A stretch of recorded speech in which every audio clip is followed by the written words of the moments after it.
College football week 10 recap. We're sitting here at the end of our Alabama, LSU, Washington, USC live stream. Where do you want to start today? I think you got to start, where it all started. Texas surviving.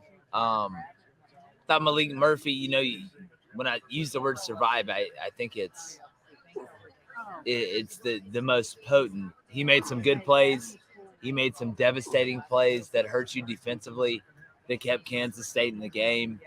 But you were able to find a way at the end. We can sit here and question Kleiman going forward on fourth down. What do you think about that?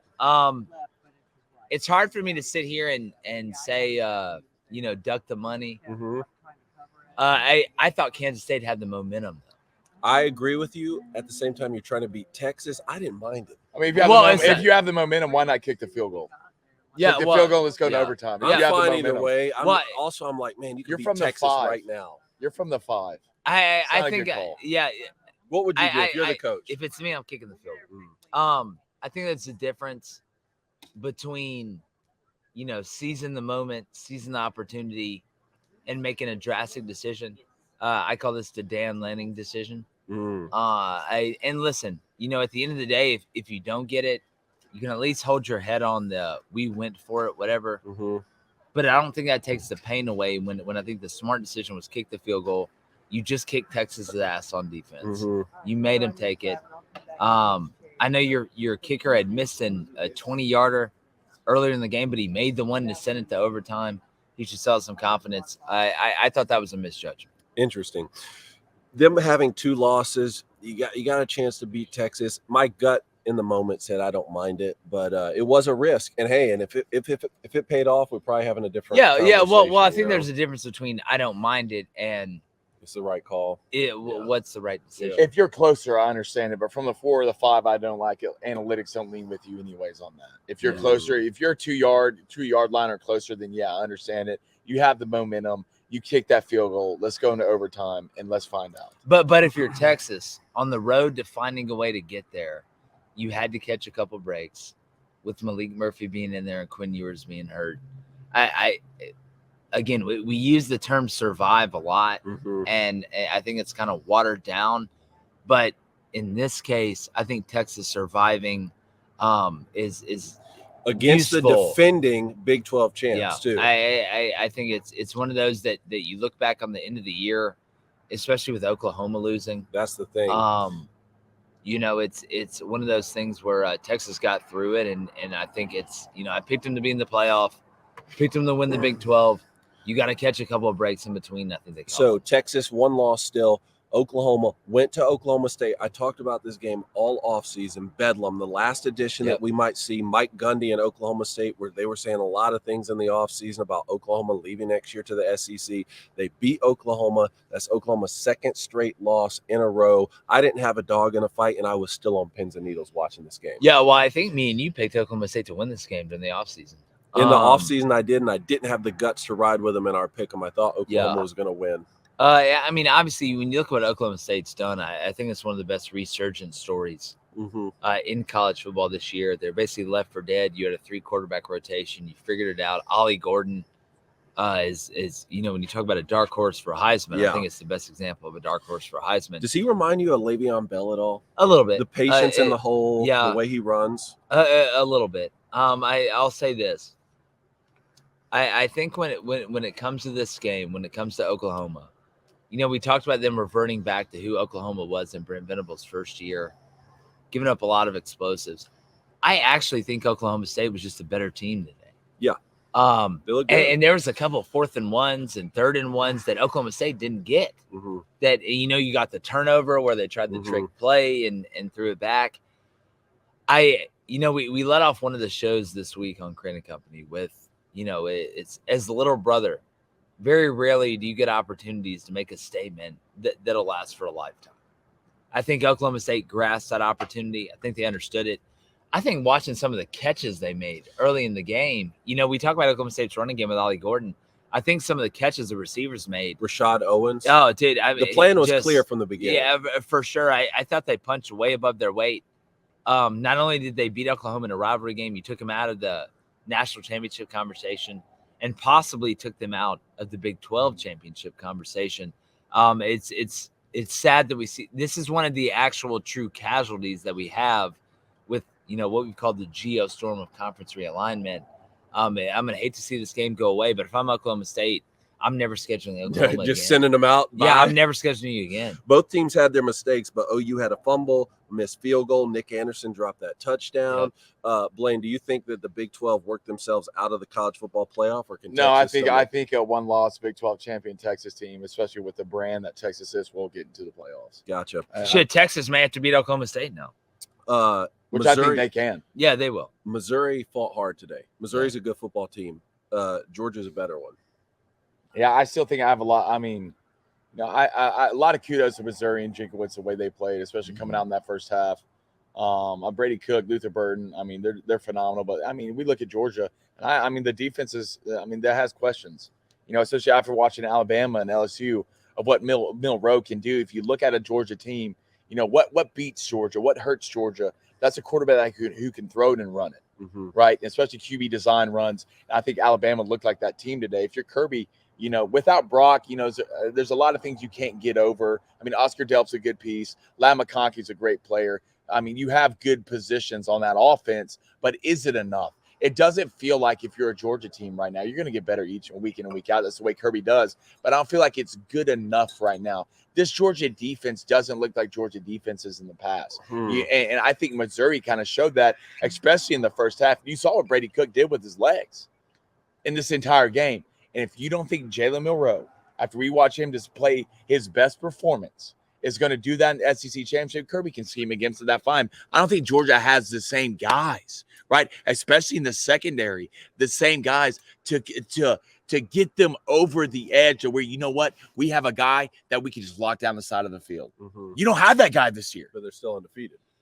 Yeah, I couldn't disagree with you more. Who've they beaten? I think everyone. Well, yeah. Like what real deal team have they beaten?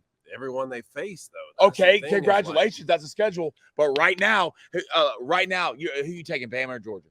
But in a week where everyone's playing close games, it's like, I mean, Missouri's still a good football team to me. Here's what I'll say. Number one, I'm going to give a lot of credit to Eli Drinkowitz and Missouri and what they've built, what they're continuing to build. I know there's no moral victories in this thing. Missouri played Georgia close last year. I think it's because Georgia overlooked them. I think Georgia had a much bigger advantage last year than they had this year. I think when you turn on the tape, I think Georgia's going to take Jalen Milroe a lot different than they're going to take Brady Cook. It's not a white or black thing. It's a when you watch on film, I don't think Brady Cook scares you as much as Jalen Milroe does now when you turn on the tape against LSU and you see a bunch of quarterback design runs. We're going to talk about the strength of Georgia. I don't think pointing to the secondary is exactly the smartest way to do it. When Corners. When they have Bullard, when they have Malachi Starks. I think what it comes down to when I look at Georgia is I think this Missouri team's a damn good football team. I think this Missouri team creates a lot of problems for teams around them, not just because of Luther Burden, but because they have Schrader, because the offensive line's legitimate, because Brady Cook's willing to throw the check down. I think the way you approach Alabama with Jalen Milroe is a lot different than the way you approach Missouri with Brady Cook. What I know when I see Georgia is maturity. At no point in that game did I feel like Georgia was going to be surprised or that Georgia was going to overlook Missouri. I think the most dangerous thing about Georgia is, you're right, Blaine, they don't have the star power in the front seven. They don't have names like Jalen Carter and Jordan Davis and Nakobe Dean. But I tell you what I think they do have. I think they do have a bunch of guys in the front seven that realize they may not have the star power, but they're trying to go out there and prove themselves every single day. And I know that Georgia has recruited at a higher level than 99.99999% of teams in college football. You know what you don't see from this Georgia team is a Schrader averaging 5.5 yards a carry, 130 yards on the ground, right? We can talk about Luther Burden. Luther Burden got double most of the game. Theo Wise Jr. had 105 yards receiving. You can lock down, look, Lassiter and those guys, that's great. But you got to have two pieces. If you want to beat the best, you have to have guys you can. If you want to double one guy, you have the guy you can trust on the backside. And Georgia does not have that this year. If you watch this Missouri and Georgia game, Missouri was taking advantage of the one-on-one matchups the entire game. And if you don't think Bama's going to do that with Isaiah Bond and Burton, if you don't think Ohio State's going to do that with Marvin Harrison Jr. and whatever the other guy's name is, what's his name? Yeah, if you don't think they're going to do that, that's the problem. And your front seven's not as good. I can't remember last time that a Georgia gave up almost 6 yards. Well, I can't remember the 6 last yards time, a carry. I can't remember the last time Georgia lost a game. Well, okay, that's fine. Championship. I mean, that's fine. We're missing Georgia's biggest problem against Bama. Georgia's biggest problem is that Carson Beck doesn't run. That's the biggest problem that Georgia has. Stetson Bennett could run. These guys that have given Bama problems could run. If we're going to talk about the problems that Georgia's gonna have against Alabama with Georgia's offense and Alabama's defense, and I think Brock Bowers is going to be back, which I think is I think that's another thing that we're overlooking. But a big problem that Georgia's going to have is that Carson Beck can't create if guys aren't open. That's the biggest problem that Bama's going to have. It's not Jalen Milroe. I guarantee you, Georgia's got cats on that defense that can run down Jalen Milroe. I'm not worried about athleticism versus athleticism when it comes to Alabama's offense versus Georgia's defense. Woo. What I'm worried about athleticism-wise is if the first two guys aren't open with Carson Beck, that he can't create. The same way that some of these other guys, the same way. And you go back to the Quinn Ewers in Texas game. I thought Quinn Ewers protected or the offensive line protected Quinn Ewers enough to give him a chance. I think Georgia's offensive line is good enough to protect Carson Beck enough to give him a chance. So what is the balance between Carson Beck not being able to run and Georgia's offensive line being able to protect? That's the biggest thing that I look in this game. If we're going to project, if Georgia's going to be able to keep up with Jalen Milroe, arguing if Georgia's elite or just really, really good. Like that seems. Well, here's the thing. I can't wait to find out. I can't wait to find out. That's what we're talking. Natty to find out. All right, so Ole Miss holds off Texas A&M 38-35. Jackson Dart 387 yards passing, 2 touchdowns, no picks. Quinshawn Judkins 102 on 23 carries, and Trey Harris 11 catches, 213 yards, and a touchdown. Well, again, Texas A&M secondary continues to haunt him. Yeah, I mean. That you're now 0-9 in SEC road games that matter. We sit here and talk about Texas A&M and waiting for the buyout, and we act like they don't have money. Texas A&M has money. To me, it's time. To move on from Jimbo Fisher. Yes, to move on from Jimbo Fisher. But who are you going to get? Though? Again, you can only get what the market bears. I don't know what the interest in Urban Meyer and Texas A&M is. So if we're going to negate that, let's just take out Urban Meyer. Is it worth the money getting rid of Jimbo Fisher now if you can wait until next year to get Mike Elko? I think that's a legitimate question. I think we let off one of the shows this week with Jimbo Fisher and the relationship. At some point you're with the wrong person. Who's going to get out first? Right. But when it comes down to Ole Miss, you were obviously rooting for LSU tonight. Gives you the tiebreaker. Yeah. If you're an Ole Miss fan, you have now become the biggest Kentucky and Auburn fan that there has ever been. And I want to make sure we give credit to Ole Miss tonight. Lane Kiffin's had a problem of losing games that he shouldn't lose. Ole Miss and all you have to do at Ole Miss is every 3 and 4 years be super relevant. You can be relevant in between that, maybe lose a couple, but you have to be super relevant at some point. I am more excited to see the way Ole Miss finishes this year. You got to go to Georgia now. So you talk about handling your business and hoping some other business gets taken care of. But if you're an A&M fan, at what point is enough enough? Well, like Blaine and I have been saying, if you can get Urban Meyer, you make that call any day. Instantly. Anything short of that, though, I don't know if you make a midseason move. It's time. Like Master Fugway said. Midseason? It's time. Wow. It's time. Like, it's over.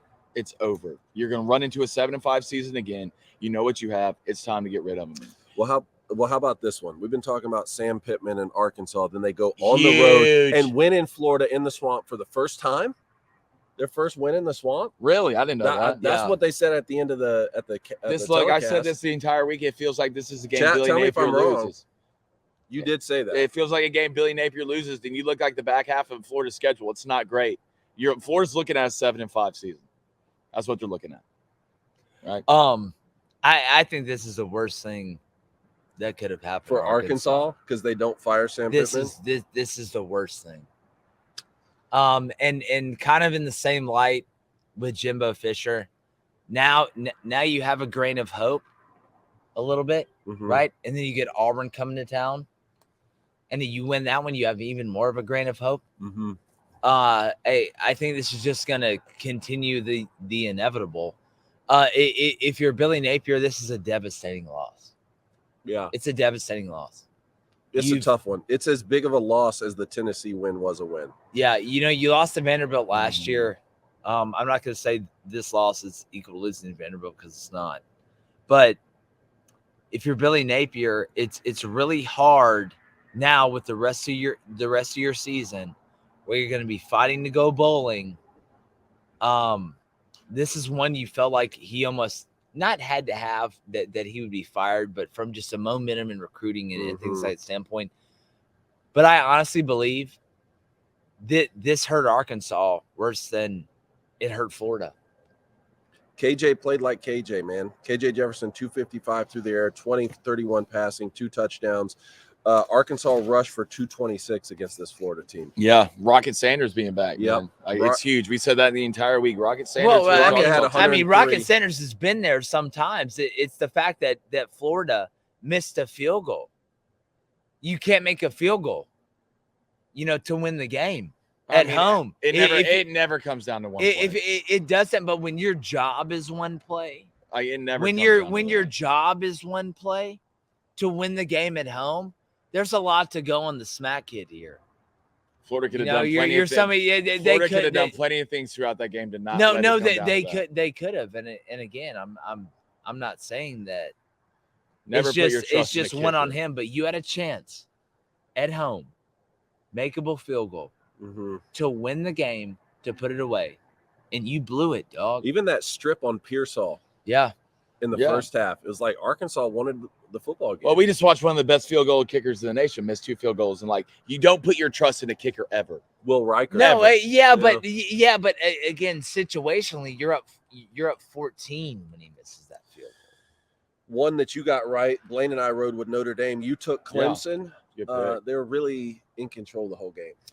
Yeah, again, I thought this was a game that was going to be more low scoring than it was. To be honest. I thought this was a game that one team was going to lose. One wasn't going to win. You heard the news about Will Shipley obviously being out. What was the update on him? Is he out for? I need to look at it again, but I knew he was out for this, and obviously a lot of people jumped on Notre Dame. I thought that the skill position players in this game weren't going to be able to create enough separation for it to be a wide margin in the end. What I thought, honestly, when I watched this game was Clemson lined up and just beat Notre Dame up front. And, at the end of the day, that shouldn't be surprising. I watched Louisville do the same thing. To be honest with you, I watched Duke do the same thing. Notre Dame escaped from it. And Notre Dame with 3 turnovers again. The pick 6 killed him at the end of the day. Yeah. But it was very, very interesting to watch Cade Klubnik not screw up Sam Hartman. Same, we just watched Jalen Monroe here. I mean, we might as well talk about Alabama LSU now, which we just live streamed. Jalen Monroe, no turnovers. Didn't have that moment where he threw that big interception or had the strip sack fumble that we had seen in some other games. Obviously, Jaden Daniels going out towards the end of the game was, a big key. But still, Jalen Monroe, this was the best called game, I thought, from Tommy Rees, and this was Jalen Monroe's best football game ever. Why was it, David? Quarterback design. Because they did what we've been asking them to do. Play to his strengths. For 7 weeks. Yeah. Jalen Monroe is not a pocket passer. Especially but when say you that, get but in the red even zone. him working through his progressions, he's been better at. Well, you know? it's again, a pocket passer is a guy, in my opinion at least, y'all can tell me if I'm wrong, is that works through his progression and throws the check down. That's not what Jalen Moreau was tonight. Jalen Moreau was the first read's not there, I'm gone. The second read's not there, I'm gone. We get in the red zone, I'm an integral part of trying to score a touchdown in the run game. Mm-hmm. And I get it for Alabama. Maybe you saved it to play LSU because you knew you had to have the points. Maybe you saved it before you played LSU because you were worried about getting him hurt and you have nobody behind him. Watch the USF game. I think this was the best game plan where Alabama tailored the offensive game plan to the strengths of the quarterback. Now, there were some times that LSU was able to get him down, but Jalen Moreau, his clock seems sped up to me in this game to get out of the pocket. And it's not just getting out of the pocket to run, it's getting out of the pocket to throw. But I think we have to be honest a little bit in this game, which we knew was going to be a shootout, which we knew was going to be back and forth. LSU almost had to be perfect on offense to win this game. We knew that. You had the one drive in the second half where you were marred by penalties. It gave Alabama the chance to get ahead. And then Jaden Daniels went out with the Dallas Turner sack, got hurt. You bring Nussmeier in. Alabama was able to let gravity take care of the rest. But regardless of what you think about the officials, regardless of what you think about how it transpired, I think the offensive game plan for Alabama, if they're going to compete to win a national championship, tonight is the offensive game plan that gives them the best chance to win. So, Blaine, not only did this Alabama team lose to Texas by double digits, but then follow that up with just a really terrible performance at South Florida. Remember, Jalen Moreau didn't even play that game. They were wondering, should they make a switch at quarterback? Now we see this type of performance. Who would you have winning the SEC right now? Are we talking about a Georgia without Brock Bowers? I don't know if he's going to come back for that. I think a Georgia team with Brock Bowers wins that game. I think they'll get enough stops on defense. And look, you got to give it up to Kirby. Kirby, from a schematical standpoint, I think they'll be able to scheme up enough to stop Jalen Moreau. Because, look, he had his best performance tonight, I know. All right, but it doesn't mean he's going to have the same performance against a Georgia defense, which I don't think is good in past years. But I think Kirby, you give him enough time, he can scheme up against anybody. And Brock Bowers is such a difference player. I think Brock Bowers is the best player in college football. So I would lean Georgia, a Georgia team without Brock Bowers. I would go Bama. I don't think they have enough on offense to get them over the top, get them over that hump against an Alabama team. But, man, I don't know. I think it'll be a toss-up game. I think both the teams will make it to the SEC championship. And once it gets there, it's a pick 'em. It depends on what Jalen Moreau steps on the field. It feels like tonight he was a guy he was playing without any pressure on him. He felt loose. He felt free. I think you saw that in the pocket. And I think he did a good job of going through his progressions. I saw him hit multiple checkdowns to the running back, and one of the biggest plays was to the running back when he sat in the pocket, went through the progression, was under pressure, and he dropped it off to him. So I think Jalen's growing as a player, not only as a player but as a quarterback, and it's the best of both worlds. I still think the best quarterbacks have a mix of both, of knowing when to go through the progressions and find the right guy, and knowing when to take off. And I think the clock in his head is not technically getting sped up, but I feel like it's becoming right.